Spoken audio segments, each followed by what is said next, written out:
Hello दोस्तों, आप सभी का स्वागत है अपने ही चैनल जीके माध्यिका पर। दोस्तों, आज के इस वीडियो में स्टेट एग्जाम 2025 के लिए पेडागोजी एंड अदर स्किल से 50 प्रश्न देखेंगे, जो दोस्तों आपके एग्जाम के लिए काफ़ी हेल्पफुल रहेगा। इसलिए वीडियो के अंत तक देखिएगा। अगर चैनल पर नए हैं तो चैनल को सब्सक्राइब जरूर कर लीजिएगा। तो चलिए आज का वीडियो शुरू करते हैं। तो दोस्तों, पहला प्रश्न है, नैतिक मूल्यों के प्रति अध्यापक का क्या दृष्टिकोण होना चाहिए। नैतिक मूल्यों के प्रति जो है अध्यापक का क्या दृष्टिकोण होना चाहिए। ऑप्शन में दिया गया है, नैतिकता को अध्यापक अति आवश्यक चीज समझे। अध्यापक का दायित्व है कि वह स्वयं को नैतिक बनाए। अध्यापक को नैतिकता की ज़्यादा परवाह नहीं करनी चाहिए। अध्यापक का दायित्व है कि वह स्वयं भी नैतिक हो, वह छात्र को भी नैतिक बनाए। तो दोस्तों, इसका राइट आंसर ऑप्शन डी हो जाएगा। अध्यापक का जो है दायित्व है कि वह स्वयं भी नैतिक हो, वह छात्रों को भी नैतिक बनाए। ठीक है, नेक्स्ट क्वेश्चन देखते हैं। दोस्तों, क्वेश्चन है, एक उत्तम शिक्षण को विशेषता क्या है। एक उत्तम शिक्षण का विशेषता बताना है। ऑप्शन में दिया गया है, लोकतांत्रिक आदेश के प्रति अनुकूलन, निदानात्मक और उपचारात्मक, निर्देशात्मक, उपयुक्त में से सभी। तो दोस्तों, इसका राइट आंसर हो जाएगा ऑप्शन डी, यानी एक उत्तम शिक्षण का जो विशेषता होता है लोकतांत्रिक आदर्शों के प्रति अनुकूलन, निदानात्मक और उपचारात्मक, निर्देशात्मकता, उपयुक्त सभी होता है। ठीक है, नेक्स्ट देखते हैं। दोस्तों, क्वेश्चन है, प्रोजेक्ट एक समस्या मूलक कार्य है जो अपनी स्वाभाविक परिस्थितियों के अंतर्गत पूर्णता को प्राप्त करता है। यह कथन किसका है। ऑप्शन में दिया गया जे स्टीवेंसन का, किलपैट्रिक का, बैलार्ड का, उपयुक्त में से किसी का नहीं। तो दोस्तों, इसका राइट आंसर ऑप्शन ए हो जाएगा, जे स्टीवेंसन का है। ठीक है, नेक्स्ट क्वेश्चन देखते हैं। नेक्स्ट क्वेश्चन दोस्तों, व्याख्यान विधि अत्यधिक उपयोगी सिद्ध होगी जबकि उसका प्रयोग निम्नलिखित परिस्थिति में किया जाए। तो दोस्तों, बताना कि व्याख्यान विधि का प्रयोग जो है किस परिस्थिति में किया जाए ताकि जो है अत्यधिक उपयोगी सिद्ध होगी। ऑप्शन में दिया गया है, जब शिक्षक किसी नवीन एवं जटिल पाठ को प्रारंभ करने जा रहे हो, जब शिक्षक किसी सैद्धांतिक पक्ष की व्याख्या करना चाहते हो, जब शिक्षक किसी प्रदर्शन की व्याख्या करने में रुचि रखते हो, उपयुक्त सभी। तो दोस्तों, इसका राइट आंसर ऑप्शन बी हो जाएगा, जब शिक्षक किसी सैद्धांतिक पक्ष की व्याख्या करना चाहते हो। ठीक है, नेक्स्ट क्वेश्चन देखते हैं। दोस्तों, क्वेश्चन है, प्रयोग प्रदर्शन के पूर्व रिहर्सल किया जाना आवश्यक है क्योंकि इससे। तो प्रयोग प्रदर्शन के पूर्व जो है रिहर्सल किया जाना आवश्यक है क्योंकि इससे जो है ऑप्शन में दिया गया है, शिक्षक में आत्मविश्वास जो है जागृत होता है। शिक्षक प्रयोग में आने वाली अप्रत्यक्ष कठिनाइयों से परिचित हो जाता है। शिक्षक प्रयोग को भली भांति प्रदर्शित कर पाता है, उपयुक्त में से सभी। तो दोस्तों, इसका राइट आंसर ऑप्शन डी हो जाएगा। ठीक है, नेक्स्ट देखते हैं। क्वेश्चन है दोस्तों, निम्नांकित में से कौन सा कथन सही है। गर्भवती माताओं के पोषण को उन्नत बनाने से या प्रसूति देख रेख का उन्नत बनाने से बच्चों की किस तरह की बुद्धि मजबूत होती है। ऑप्शन में दिया गया, सामान्य बुद्धि, तरल बुद्धि, ठोस बुद्धि, विशिष्ट बुद्धि। तो दोस्तों, इसका राइट आंसर ऑप्शन ए हो जाएगा, सामान्य बुद्धि। ठीक है, नेक्स्ट देखते हैं। क्वेश्चन है दोस्तों, मानव सीखना यानी ह्यूमन लर्निंग में आप जो है निम्नांकित में से किसे सबसे अधिक महत्व देंगे। तो मानव सीखना यानी ह्यूमन लर्निंग में जो है आप किसे जो है सबसे अधिक महत्व देंगे। ऑप्शन में दिया गया है, उत्सुकता, पूर्णबलन, परिणाम ज्ञान, आकांक्षा स्तर। अब दोस्तों, बताना है कि दिए गए कूट के आधार पर उत्तर दें। ठीक है, तो दोस्तों, इसका राइट आंसर ऑप्शन बी हो जाएगा, यानी 2, 3 तथा 4। यानी सबसे पहले दोस्तों पूर्णबलन पर, उसके बाद परिणाम ज्ञान और उसके बाद दोस्तों आकांक्षा स्तर के आधार पर जो है अधिक महत्व दिया जाएगा। ठीक है, नेक्स्ट क्वेश्चन है दोस्तों, परिहार सीखना यानी अवॉइडेंस लर्निंग के द्विकारक सिद्धांत यानी 2 फैक्टर थ्योरी में 2 कारक कौन सा है। ऑप्शन में दिया गया, सामान्यीकरण तथा विभेदन, धनात्मक पूर्णबलन तथा ऋणात्मक पूर्णबलन, क्लासिक अनुबंधन के नियम तथा साधनात्मक अनुबंधन के नियम, सतत पूर्णबलन तथा आंशिक पूर्णबलन। तो दोस्तों, इसका राइट आंसर ऑप्शन सी हो जाएगा, क्लासिक अनुबंधन के नियम तथा साधनात्मक अनुबंधन के नियम। ठीक है, नेक्स्ट देखते हैं। दोस्तों, क्वेश्चन है, सेगलीमैन के अनुसार प्रयोगात्मक परिस्थिति में प्राणियों में जो है विषाद का एक मुख्य कारण जो है क्या होता है? ऑप्शन में दिया गया परिहार अनुबंधन, पुरस्कार सीखना, अर्जित निस्सहायता, उन्मुक्ति अनुबंधन। तो दोस्तों इसका राइट आंसर हो जाएगा ऑप्शन सी यानी अर्जित निस्सहायता। ठीक है, नेक्स्ट देखते हैं। क्वेश्चन है, यह विश्वास की सीखने का प्रक्रिया में त्रुटि का होना एक आवश्यक कदम है। किसने जो है शिक्षककर्ताओं को उन्हें जो है पुनः समाप्त करने की जो है प्रविधियों को ढूंढने से रोका है। इसके फलस्वरूप एक नई प्रविधि बनाई गई है जिसके द्वारा अनेक निष्पादन की जो है असफलताओं के समाप्त किया जा सकता है। इस प्रविधि को कहा जाता है, इस प्रविधि को क्या कहा जाता है? तो दोस्तों इसका राइट आंसर ऑप्शन बी हो जाएगा, दत्त कार्य कहा जाता है। ठीक है, नेक्स्ट देखते हैं। दोस्तों क्वेश्चन है, टॉलमैन का जो है लोकप्रिय सिद्धांत क्या है? ऑप्शन में दिया गया है प्रत्याशा सिद्धांत, अवरोध सिद्धांत, बाधा सिद्धांत, संबंध परक सिद्धांत। तो दोस्तों इसका राइट आंसर ऑप्शन ए हो जाएगा प्रत्याशा सिद्धांत। ठीक है, नेक्स्ट देखते हैं। क्वेश्चन दोस्तों, कक्षा में नया पाठ पढ़ाने से पहले शिक्षक को क्या करना चाहिए? ऑप्शन में दिया गया बच्चों का जो है हाल चाल पूछ लेना चाहिए, पिछले दिन पढ़ाए गए पाठ के संबंध में छात्रों की समस्याओं का निवारण कर लेना चाहिए, नए पाठ के बारे में बच्चों की रुचि और जिज्ञासा पैदा कर लेनी चाहिए, बच्चों को बता देना चाहिए कि वे नए पाठ के लिए दत्तचित्त होकर तैयार हो जाएं। तो दोस्तों इसका राइट आंसर ऑप्शन सी हो जाएगा, यानी कक्षा में नया पाठ पढ़ाने से पहले शिक्षक को जो है नए पाठ के बारे में बच्चों की रुचि और जिज्ञासा पैदा कर लेनी चाहिए। ठीक है, नेक्स्ट देखते हैं। क्वेश्चन है, आप विज्ञान के अध्यापक नहीं हैं। कक्षा की पाठ्य पुस्तक में एक पाठ किसी वैज्ञानिक के जीवन और उसकी वैज्ञानिक उपलब्धियों के बारे में है। ऐसी स्थिति में उस पाठ के संबंध में आप क्या करेंगे? ऑप्शन में दिया गया छात्रों से कह देंगे कि वे उस पाठ को स्वयं पढ़ लें, स्कूल में विज्ञान के अध्यापक से अनुरोध करेंगे कि वह आपकी कक्षा के छात्रों को जो है वह पाठ पढ़ा दे, स्वयं उस वैज्ञानिक के जीवन और उसकी वैज्ञानिक उपलब्धियों के बारे में पढ़कर छात्रों को स्वयं जो है वह पाठ पढ़ाएं, उपयुक्त में से कोई भी नहीं। तो दोस्तों इसका राइट आंसर ऑप्शन सी हो जाएगा कि स्वयं उस वैज्ञानिक के जीवन और उसकी वैज्ञानिक उपलब्धियों के बारे में पढ़कर छात्रों को स्वयं जो है वह पाठ पढ़ाएंगे। ठीक है, नेक्स्ट देखते हैं। दोस्तों क्वेश्चन है, संविधान में शिक्षा का किस सूची में सम्मिलित किया गया है? संविधान में जो है शिक्षा को जो है किस सूची में जो है सम्मिलित किया गया है? ऑप्शन में दिया गया केंद्र सूची में, राज्य सूची में, समवर्ती सूची में, उपयुक्त सभी में। तो दोस्तों इसका राइट आंसर ऑप्शन सी हो जाएगा समवर्ती सूची में। ठीक है, नेक्स्ट देखते हैं। दोस्तों क्वेश्चन है कि ग्रामीण क्षेत्रों में जो है अच्छी शिक्षा की व्यवस्था हेतु राष्ट्रीय शिक्षा नीति 1986 में जिस स्तर पर निम्नांकित विद्यालयों को खोलने का जो है संकल्प किया है, यानी किस स्तर पर जो है निम्नांकित दिए गए विद्यालयों को जो है खोलने का संकल्प किया है? ऑप्शन में दिया गया केंद्रीय विद्यालय, सैनिक विद्यालय, नवोदय विद्यालय, आश्रम विद्यालय।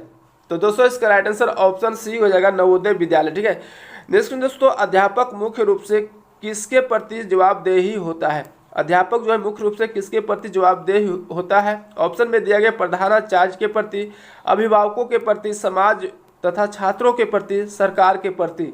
तो दोस्तों इसका राइट आंसर ऑप्शन सी हो जाएगा, अध्यापक मुख्य रूप से जो है समाज तथा छात्रों के प्रति जो है जवाबदेही होता है। ठीक है, नेक्स्ट देखते हैं। दोस्तों क्वेश्चन है, इकाई पाठ योजना को जो सफल बनाने के लिए अध्यापक को क्या करना चाहिए? ऑप्शन में दिया गया विभिन्न इकाइयों के बीच अंतर संबंध बनाए रखना चाहिए, इकाइयों का पुनः तत्वों में जो है विभाजित करना चाहिए, हर इकाई की मूल्यांकन प्रक्रिया पूर्व निर्धारित होना चाहिए, उपयुक्त में से सभी। तो दोस्तों इसका राइट आंसर डी हो जाएगा उपयुक्त में से सभी। ठीक है, नेक्स्ट देखते हैं। क्वेश्चन है, सही गलत वाले प्रश्न मूल्यांकन का सही मानदंड नहीं प्रदान कर सकते हैं क्योंकि? तो सही गलत वाले प्रश्न मूल्यांकन का जो है सही मानदंड नहीं प्रदान कर सकते हैं क्योंकि ऑप्शन में दिया गया इसमें छात्रों द्वारा अंदाजा लगाकर उत्तर देने की संभावना 50% होती है। इन प्रश्नों का उत्तर देने के लिए गहन अध्ययन की आवश्यकता नहीं होती है।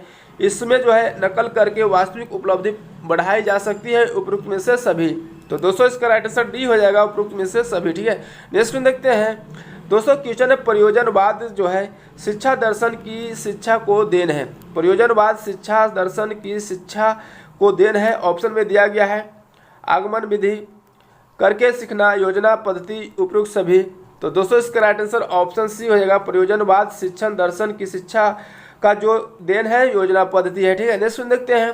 क्वेश्चन निम्नलिखित में से कौन सा अधिगम को अधिकतम करने के लिए यानी अधिकतम करने के लिए सर्वाधिक उचित है। ऑप्शन में दिया गया है शिक्षिका को अपनी संज्ञानात्मक शैली के साथ साथ अपने शिक्षार्थियों की संज्ञानात्मक शैली की पहचान करनी चाहिए। शिक्षार्थियों में व्यक्तिगत भिन्नता को सहज बनाने के लिए समान शिक्षार्थियों के जोड़ बनाए जा सकते हैं। अधिकतम परिणाम लाने के लिए शिक्षक केवल एक अधिकतम शैली पर ध्यान केंद्रित करता है। तो कौन सा इसका राइट आंसर हो जाएगा? ऑप्शन इसका ए हो जाएगा। ठीक है, ऑप्शन ए हो जाएगा कि शिक्षिका को अपना संज्ञानात्मक शैली के साथ साथ अपने शिक्षार्थियों की संज्ञानात्मक शैली का पहचान करनी चाहिए। ठीक है, नेक्स्ट क्वेश्चन है दोस्तों, खाली स्थान यानी दोस्तों किसके अतिरिक्त निम्नलिखित सभी सीखने के रूप में आकलन को बढ़ावा देते हैं। ऑप्शन में दिया गया शिक्षार्थियों को आंतरिक पृष्ठपोषण लेने के लिए कहना, अवसर लेने हेतु शिक्षार्थियों के लिए एक सुरक्षित वातावरण का निर्माण करना, पढ़ाए गए विषय पर मनन करने के लिए शिक्षार्थियों को कहना, जितनी संभावना हो शिक्षार्थियों का लगातार परीक्षण लेना।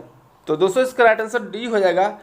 यानी दोस्तों जितनी संभावना हो शिक्षार्थियों का लगातार परीक्षण लेना। ठीक है, नेक्स्ट देखते हैं दोस्तों। क्वेश्चन है खाली स्थान यानी किसके अतिरिक्त निम्नलिखित सभी तथ्यों संकेत करते हैं कि बच्चा कक्षा में संवेगात्मक और सामाजिक रूप से समयोजित है। ऑप्शन में दिया गया हम उम्र साथियों के साथ मधुर संबंधों का विकास, चुनौतीपूर्ण कार्यों पर ध्यान केंद्रित करना और उन्हें दृढ़तापूर्वक करते रहना, क्रोध तथा हर्ष दोनों को प्रभावी रूप से प्रबंधित करना, उम्र साथियों के साथ प्रतियोगिता पर दृढ़तापूर्वक ध्यान केंद्रित करना।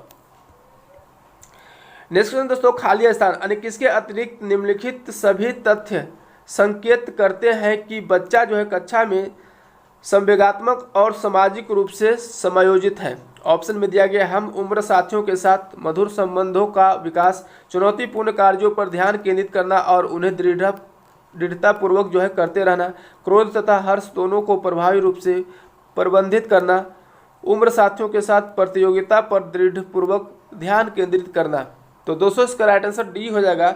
यानी उम्र साथियों के साथ प्रतियोगिता पर दृढ़तापूर्वक ध्यान केंद्रित करना। ठीक है, नेक्स्ट देखते हैं दोस्तों। क्वेश्चन है शिक्षार्थियों का आत्म नियमन किसकी ओर संकेत करता है। शिक्षार्थियों का आत्म नियमन किसकी ओर संकेत करता है। ऑप्शन में दिया गया विद्यार्थियों के व्यवहार के लिए विनिमय बनाना, विद्यार्थी निकाय द्वारा बनाए गए नियम विनिमय, स्व अनुशासन और नियंत्रण, अपने सीखने का स्वयं पर्यवेक्षण करने की उनकी योग्यता।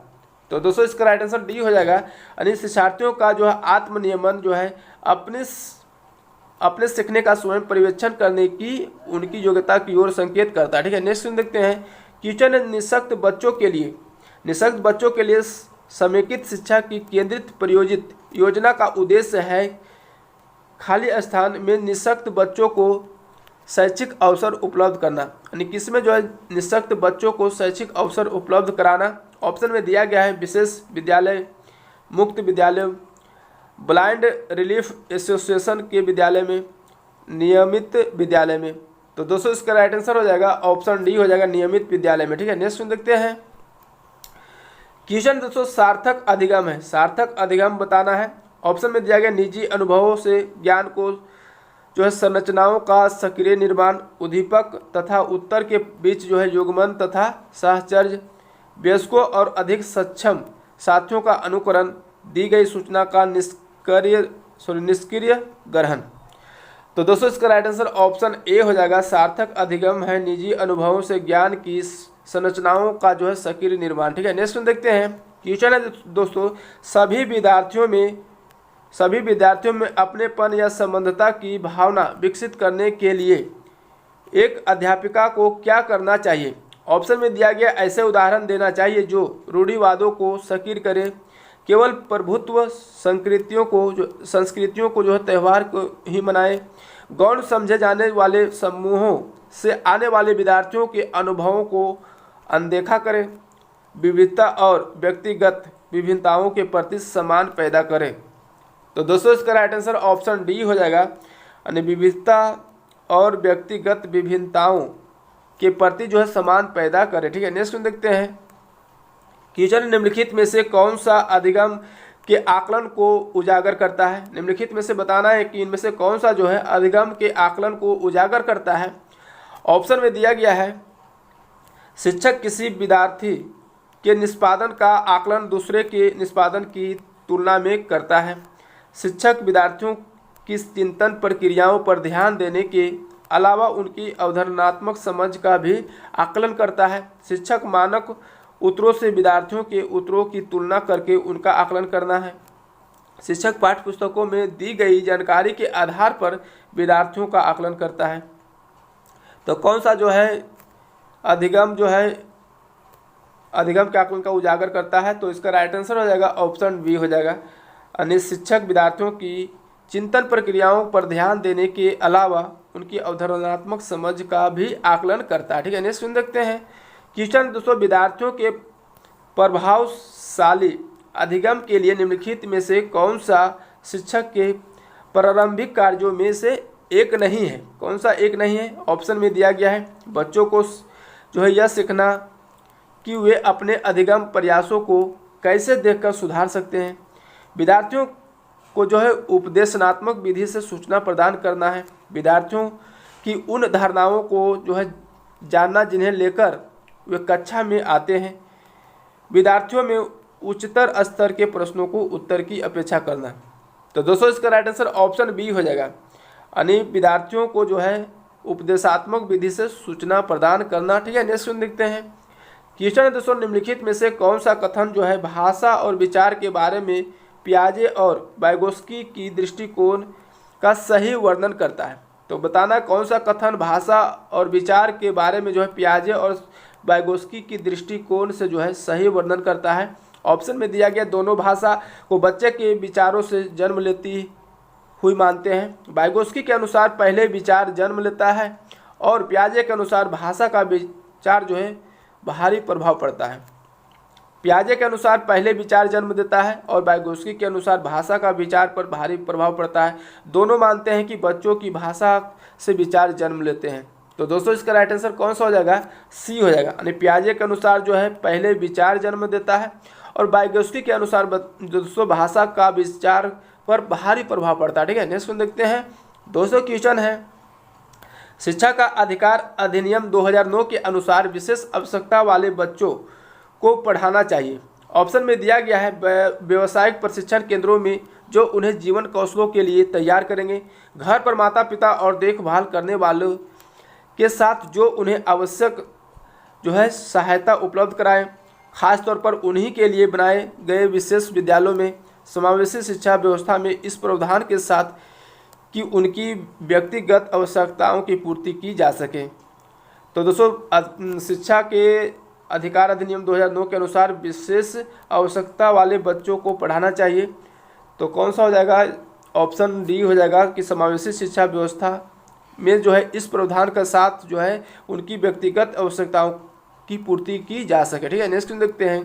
क्वेश्चन है, बुद्ध के जन्म का प्रतीक क्या है? बुद्ध के जन्म का प्रतीक बताना है, इनमें से क्या है? ऑप्शन में दिया गया कमल और साढ़, घोड़ा, बाघ, बोधि वृक्ष। तो दोस्तों इसका राइट आंसर ऑप्शन ए हो जाएगा, कमल और साढ़। अब दोस्तों गौतम बुद्ध का जन्म जो है कब हुआ था? तो 563 ईसा पूर्व में, यानी बीसी में। कहाँ पर हुआ था? लुम्बिनी में हुआ था। ठीक है, लुम्बिनी नामक स्थान पर हुआ था। और मृत्यु यानी महानिर्वाण जो है 483 बीसी में हुआ था, कुशीनगर में। ठीक है, कुशीनगर में हुआ था। सबसे पहले उपदेश जो है सारनाथ में दिया था। ठीक है, बुद्ध ने सबसे पहला उपदेश सारनाथ में दिया था। ठीक है, नेक्स्ट देखते हैं। दोस्तों क्वेश्चन है, कौन जो है चंपारण सत्याग्रह से संबंधित नहीं है? कौन जो है चंपारण सत्याग्रह से संबंधित नहीं है? JB कृपलानी, राजेंद्र प्रसाद, जवाहरलाल नेहरू, ब्रज किशोर प्रसाद। तो दोस्तों इसका राइट आंसर सी हो जाएगा, जवाहरलाल नेहरू जो है चंपारण सत्याग्रह से संबंधित नहीं है। दोस्तों चंपारण सत्याग्रह जो है महात्मा गांधी के द्वारा अगर इंडिया में पूछा जाएगा दोस्तों तो सर्वप्रथम जो है चंपारण में 1917 में स्टार्ट किया था, ठीक है। और अगर दोस्तों सर्वप्रथम पूछेगा कि सत्याग्रह कहाँ पर शुरू किया था तो दक्षिण अफ्रीका में किया था, ठीक है।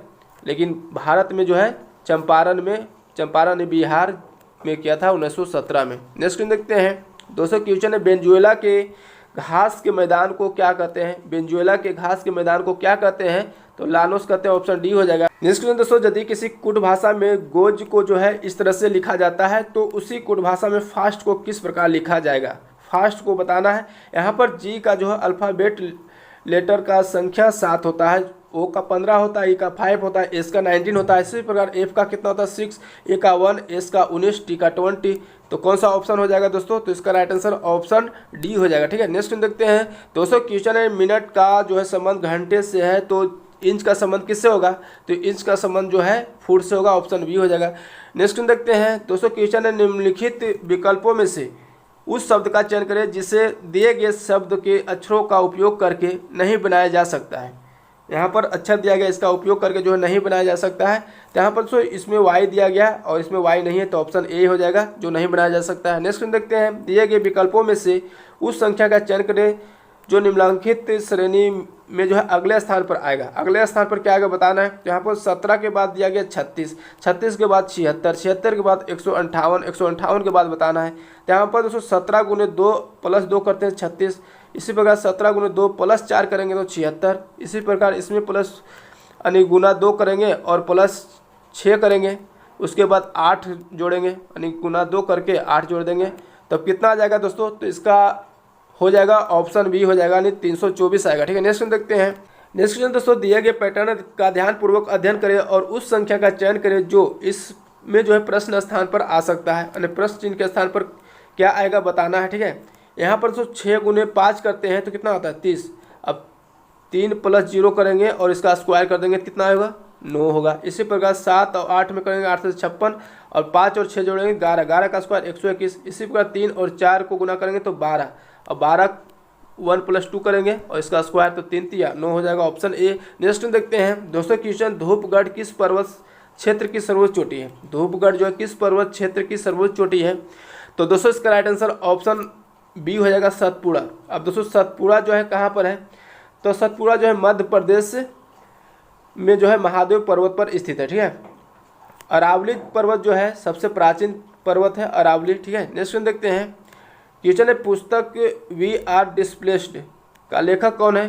पुस्तक जो है वी आर डिस्प्लेस्ड का लेखक कौन है, तो दोस्तों ऑप्शन सी हो जाएगा मलाला यूसुफजई, ठीक है। नेक्स्ट देखते हैं, नाथपा झाकड़ी परियोजना निम्नलिखित में से किस नदी पर अवस्थित है, तो दोस्तों इसका राइट आंसर ऑप्शन डी हो जाएगा सतलज नदी पर अवस्थित है, ठीक है। नेक्स्ट देखते हैं, विश्व कप क्रिकेट 2023 के दौरान जो है यूनिसेफ के सद्भावना राजदूत के लिए भारत की यात्रा पर आए इंग्लैंड के पूर्व कप्तान डेविड बेकहम किस खेल से संबंधित है, तो दोस्तों बेकहम जो है किस खेल से संबंधित है, तो ऑप्शन बी हो जाएगा फुटबॉल से, ठीक है। नेक्स्ट देखते हैं, क्वेश्चन बिहार के नवीनतम आर्थिक सर्वे के अनुसार बिहार है। बिहार के नवीनतम आर्थिक सर्वे के अनुसार बिहार जो है राजस्व घाटा राज्य है, ठीक है, ऑप्शन ए हो जाएगा। नेक्स्ट देखते हैं, 2011 की जनगणना के अनुसार 2011 जनगणना के अनुसार बताना है भारत का सबसे कम जनसंख्या वाला राज्य कौन सा है, तो भारत के सबसे कम जनसंख्या वाला राज्य जो है सिक्किम है, ऑप्शन बी हो जाएगा, ठीक है। सबसे अधिक जनसंख्या वाला राज्य जो है यूपी है यानी उत्तर प्रदेश है, ठीक है। नेक्स्ट देखते हैं, क्वेश्चन दोस्तों निम्नलिखित में से कौन सा शुद्ध घरेलू उत्पाद की अवधारणा का सबसे जो है अच्छा निरूपण करता है, तो दोस्तों इसका राइट आंसर ऑप्शन सी हो जाएगा जीडीपी माइनस मूल्यह्रास। नेक्स्ट देखते हैं दोस्तों, क्वेश्चन है ए का भार बी के भार से 15 किलोग्राम अधिक है। ए का भार जो है बी के भार से कितना किलोग्राम अधिक है, 15 किलोग्राम। यदि दोनों का जो है कुल भार 135 किलोग्राम है तो बी का भार क्या होगा, यानी बी का भार कितना होगा बताना है, ठीक है। यहाँ पर सो ए का भार बी के भार से 15 किलोग्राम अधिक है, यानी बी का भार x मान लेंगे तो ए का भार कितना हो जाएगा x + 15 हो जाएगा। अब दोनों का जो है कुल दिया गया भार 135, तो दोनों को जोड़ देंगे, तो दोनों को जोड़ेंगे तो 2x + 15 बराबर हो जाएगा 135। अब इसी को सोल्व करेंगे तो x बराबर आ जाएगा 60 और x किसको माने थे तो b को, और b का निकालना था तो 60 किलोग्राम, ऑप्शन सी हो जाएगा। नेक्स्ट देखते हैं दोस्तों क्वेश्चन है, यदि दो संख्याओं का योग 22 है तो उनके वर्गों के योग दिया गया है 404, तो उन संख्याओं का गुणनफल क्या होगा। संख्याओं का गुणनफल निकालना है, दो संख्या की बात किया जा रहा है तो दो संख्या x और y मान लेंगे, दोनों का योग दिया गया x प्लस वाई बराबर 22 दिया गया है और वर्गों का योग दिया गया 404 यानी x square plus y square बराबर दिया गया है 404। इसी को सोल्व करेंगे दोस्तों, यहाँ पर x square plus y square का फॉर्मूला लगाएंगे यानी एक्स प्लस वाई का होल स्क्वायर माइनस 2ab यानी 2xy बराबर कितना दिया गया 404 दिया गया है। यहाँ पर x प्लस वाई का वैल्यू रख देंगे 22 और यहाँ से xy का वैल्यू निकल जाएगा, ठीक है। तो xy का वैल्यू निकल के आ जाएगा कितना दोस्तों तो 40 आएगा, ठीक है। 40 ऑप्शन ए हो जाएगा। नेक्स्ट देखते हैं, एक फुटबॉल टूर्नामेंट में 7 विभिन्न टीमों के लिए 87 खिलाड़ी हैं। प्रत्येक टीम में जो है कम से कम 12 खिलाड़ी है, तो किसी एक टीम के लिए सबसे बड़ी संख्या कौन सा होगा। किसी एक टीम के लिए यहाँ पर 7 विभिन्न टीम है, ठीक है, और कुल 87 खिलाड़ी है, लेकिन प्रत्येक टीम में कम से कम कितना खिलाड़ी होना चाहिए तो 12 खिलाड़ी होना चाहिए। सबसे पहले क्या करेंगे 7 गुने 12 करेंगे तो कितना हो जाएगा 7 गुने 12 तो 84 हो जाएगा, यानी शेष खिलाड़ी कितना हो जाएगा तो 87 माइनस 84 करेंगे तो बच गया 3, ठीक है। अब दोस्तों कम से कम तो 15 होना चाहिए और यहाँ शेष 3 बच गया है, तो 12 और 3 कितना हो जाएगा 15, यानी सबसे बड़ी संख्या में 15 होनी चाहिए, ऑप्शन सी हो जाएगा। नेक्स्ट देखते हैं, यदि ऋचा की आयु जो है मीना की आयु से 9.1/11% अधिक है तो मीना का आयु ऋचा की आयु से कितना कम है। यहाँ पर अगर अधिक रहेगा और कम निकालना हो तो दोस्तों क्या करेंगे 9.1/11 बटा करेंगे 100 प्लस 9.1/11 और गुने 100 कर देंगे। इसी को सोल्व करेंगे तो दोस्तों सोल्व करने पर आ जाएगा 8.4/12%, ऑप्शन सी, ठीक है। नेक्स्ट क्वेश्चन देखते हैं दोस्तों, क्वेश्चन है एक निश्चित साधारण ब्याज की दर पर 800 रुपये की राशि 3 वर्ष में बढ़कर 920 रुपया हो जाती है। यदि ब्याज की दर में 4% की वृद्धि होती है तो राशि बढ़कर कितना हो जाएगी, यानी मिश्रधन निकालना है, ठीक है, ए का वैल्यू निकालना है, ठीक है। यहाँ पर दोस्तों 800 रुपया मूलधन दिया गया है, 3 वर्ष समय दिया गया, 920 रुपया जो है मिश्रधन है, ठीक है। फार्मूला लगाएंगे दोस्तों P = A गुने 100 बटा 100 प्लस RT, ठीक है, 100 प्लस RT।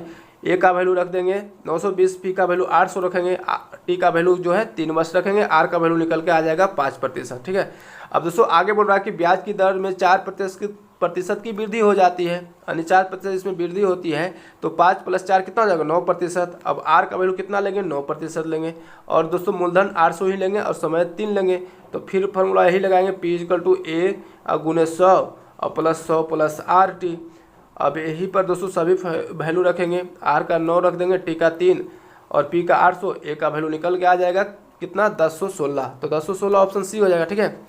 तो दोस्तों आज के वीडियो वहीं तक रहने देते हैं, फिर मिलेंगे नेक्स्ट वीडियो में। अगर वीडियो अच्छा लगा तो लाइक करिएगा, चैनल पे नए हैं तो चैनल को सब्सक्राइब करके बेल आइकन जरूर दबा लीजिएगा। जय हिंद।